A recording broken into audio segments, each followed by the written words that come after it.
Sa number 2 National Bureau of Investigation sa Bacolod ang magalunsar sang Isumbong mo sa NBI. May kangtanan sa pagpangusisa nila sa flood control project sa probinsya. Ginsiling naman sa mga district engineers nga wala sang ghost project sa Negros Occidental. Sunod kay Manuel Fire Jr., ang NBI Bacolod Chief, pagi sa messaging apps, kaangay sa Viber Messenger, kag WhatsApp, pwede makahatag ang publiko sang impormasyon o kung feedback sa NBI, may kantanan sa mga flood control project sa probinsya nga ginausisa Manila sa karon.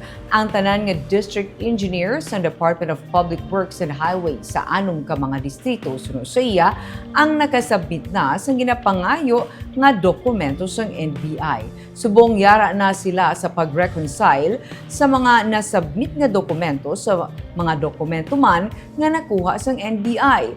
Mangin madugay pa ang process suno kay Fire, labi na nga mauti kag damo ang buluhaton.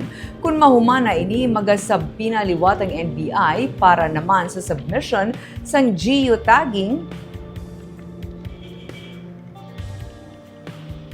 The 6th district told us na they are 100% there is no ghost project. Okay? So that's very good if it's really true. Diba?